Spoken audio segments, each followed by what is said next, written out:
Ameublement Tanguay en première ligne.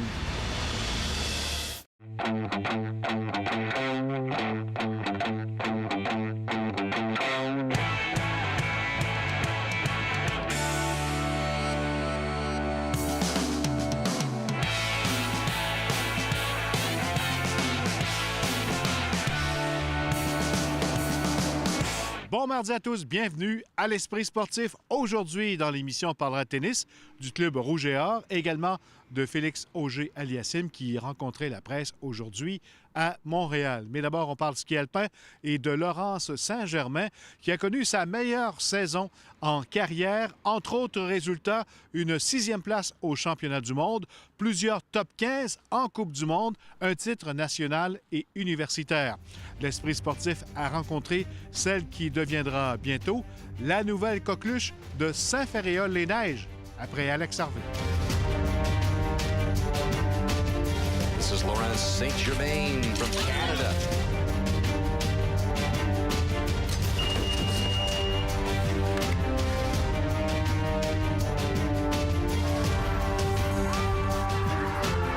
Saint-Germain comes across and indeed stays on top. Laurence Saint-Germain, bienvenue à l'Esprit sportif. Oui, bien, merci. Très heureux de te rencontrer après, on peut le dire, la plus belle saison de ta jeune carrière jusqu'à maintenant. Oui, cette année, c'était vraiment spécial. Là. Je ne m'attendais pas à faire aussi bien. C'était vraiment cool. Qu'est-ce qui a fait, selon toi, que tu as eu de bons résultats cette année? Je pense qu'au lieu de viser vraiment des résultats précis, cette année, j'ai vraiment visé pour la constante. Je voulais être constante dans le top 15 toute l'année.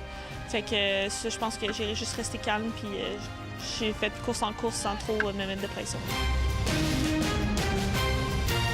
Est-ce que c'est une saison au-delà de tes espérances?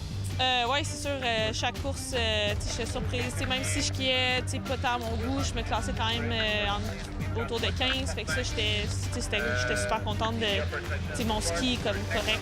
Je me classais quand même. This is Laurence Saint-Germain from Canada. De performer parmi les meilleurs championnats du monde, je m'attendais pas tout à ça. Fait que c'est sûr que j'étais vraiment surprise de comment ma saison a bien été. What a season she is having. Ça m'a vraiment parti, puis ça m'a vraiment motivé pour les prochaines années. Là. Je pense que on est au début d'un cycle olympique, fait que le fait que je m'améliore à chaque année, là, c'est sûr que c'est super motivant. Ta victoire au championnat universitaire, ça a été ton beau moment de la saison?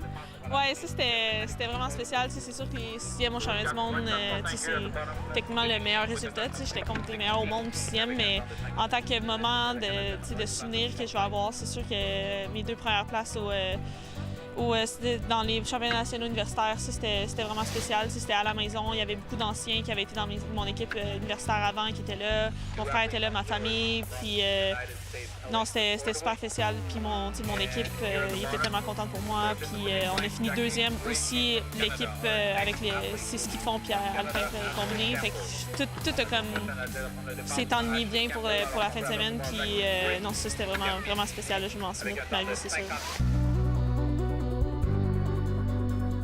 Tu as remporté dernièrement ton premier titre national au Mont-Édouard aussi. Ça fait partie des succès de la saison.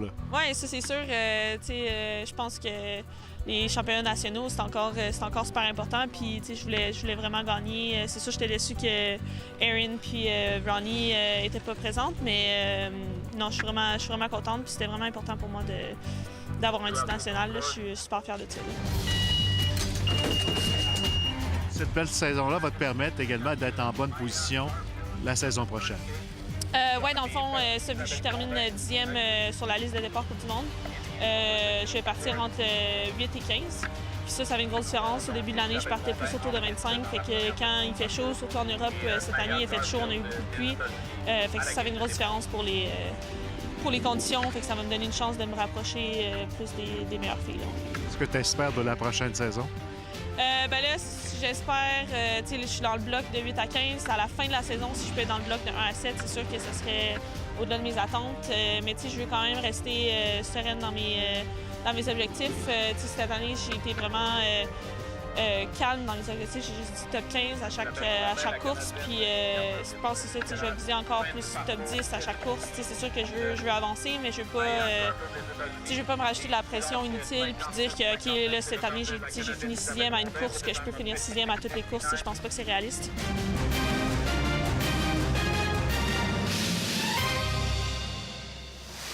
Parlons maintenant d'un autre athlète de la région de Québec qui connaît ses meilleurs moments en carrière, Félix Auger-Aliassime, qui est maintenant la 33e raquette mondiale. Et aujourd'hui, il rencontrait la presse à Montréal. Je suis revenu samedi, dimanche, pas trop sorti de la maison. Un peu comme n'importe quel autre adolescent, j'étais tranquille chez moi. Oui, on pourrait être porté à oublier que c'est bien un adolescent devant nous. Un grand garçon de 18 ans dont la vie a changé puisqu'il a déjà acquis une notoriété mondiale sur la scène du tennis. Les derniers mois de Félix Auger-Aliassime, tant sur la terre battue que sur surface dure, l'ont propulsé vers les strates supérieures du classement de l'ATP. Il a explosé en février et mars pour se hisser jusqu'au 33e échelon. Un gain de 73 rangs cette année seulement. Un bond de 152 depuis 12 mois. La suite, c'est sur la terre battue de Monaco que ça se déroulera. Pas seulement pour le prestigieux tournoi à venir, mais d'abord pour s'y entraîner. Parce que c'est là qu'il réside désormais. Et vivre à Monaco, c'est s'attirer les critiques concernant les paradis fiscaux. Mise au point. Nous, si on veut rentrer dans les taxes ou les impôts, on est imposé par rapport au prize money qu'on fait dans les tournois où on joue. Par exemple, si je joue aux États-Unis, je suis imposé selon les taxes américaines. Et évidemment, à Londres, pareil. En France, pareil. Non, il s'agit bien d'une décision purement stratégique et géographique. Oui, éviter les grands voyagements, une base en Europe, une base où est-ce que je peux m'entraîner toute l'année, où est-ce qu'il y a des joueurs top 10 pour s'entraîner. Donc, c'est vraiment... C'était la meilleure décision qu'on pensait pour moi. Même s'il est à peine plus âgé que la relève qui le prend déjà pour modèle, Félix Auger-Aliassime mesure ses responsabilités. Et il demeura impliqué auprès du projet de son père, Sam Aliassime, soit l'Académie Hérissé-Bordelot, dans la ville où il a grandi, Québec.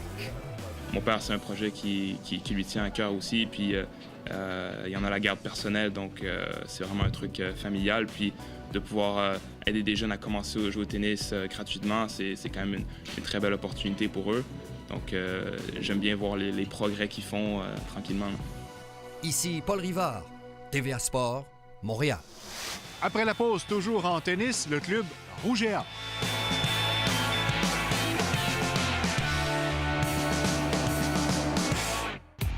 En collaboration avec TVA et le Journal de Québec, Mathieu Performance fait plaisir aux passionnés de vélo. Inscrivez-vous sur la page Facebook de TVA Québec et courez la chance de remporter 2000 $ en carte cadeau chez Mathieu Performance, l'univers du vélo.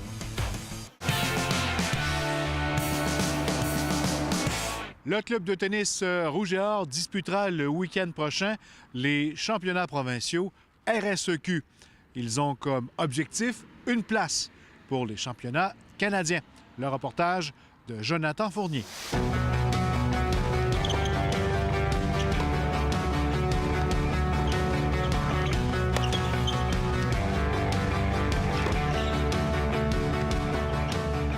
Jacques, bienvenue à l'Esprit sportif. Merci beaucoup.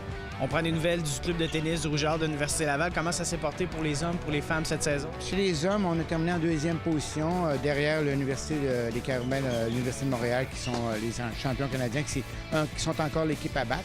Du côté des filles, on a terminé troisième place. On visait peut-être plus la deuxième place. McGill a joué des bons matchs contre nous. Donc, on va essayer de regagner la deuxième place dans les séries finales. Une bonne saison, on a eu plusieurs blessés, mais tout s'est fait au début de la saison, donc on arrive en force pour les championnats. On a eu des grosses victoires contre McGill, contre toutes les autres équipes dans le fond, sauf les Caravans qui restent quand même notre bête noire. Année recrue avec le programme du Rouge et Or cette saison, comment ça s'est porté pour toi? Ça a super bien été. À date, je suis vraiment contente. Ça a été des super de bons matchs. Là, j'ai été blessée pendant un bout, mais là, ça va super bien, puis prête. Camille Godin va bien? Oui, une recrue de cette année qui jouait troisième position. Je pense qu'elle a perdu seulement un match dans l'année. Donc, elle a vraiment quasiment un titre pour la recrue de l'année de la Ligue à ce niveau-là. Donc, vraiment un bel ajout pour notre équipe. La saison vient tout juste de se terminer. On a 2 semaines d'entraînement un peu plus intenses avant l'entrée en séries éliminatoires. Comment ça se porte pour l'équipe? Ça se passe bien. On met les bouchées doubles. Là. On sait qu'il nous reste 2 semaines. Fait qu'on est comme let's go, c'est le temps de tout donner, puis on y croit. L'objectif, c'est de gagner le championnat provincial. C'est sûr qu'il faut gagner la demi-finale contre McGill. Ça, je pense qu'on est capable de le faire. Puis après ça, du côté de jouer les Carabins, dans la dernière rencontre, comme je disais tantôt, sur 12 matchs de simple, autant chez les gars, chez les filles, il y en a 8 qui sont terminés en 3-7. Une participation au championnat canadien, on aimerait que ça arrive, c'est sûr. On y rêve puis on y goûte un peu parce qu'on a des recrues super solides. On a un alignement qui est quand même profond, donc on a quand même beaucoup de profondeur. Je pense qu'on est capable de se rendre loin. Puis oui, c'est un rêve, mais c'est un rêve qui est très réalisable.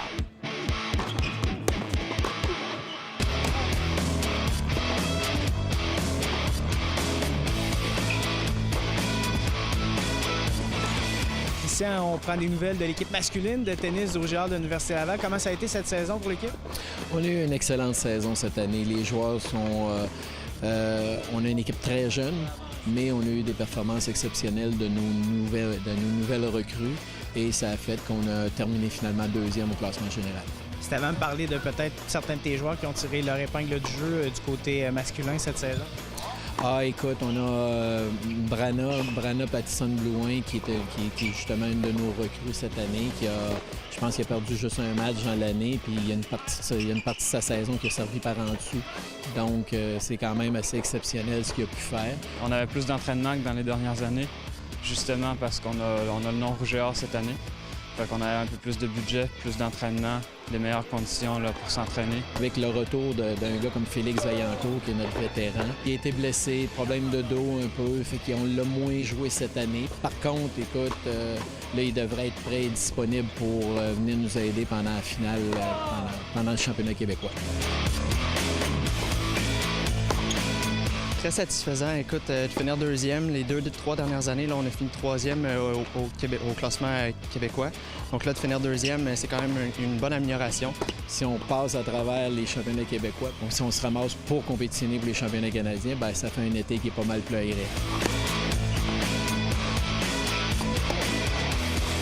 Voilà qui complète l'esprit sportif pour aujourd'hui. Soyez au rendez-vous demain à la même heure. Bye tout le monde!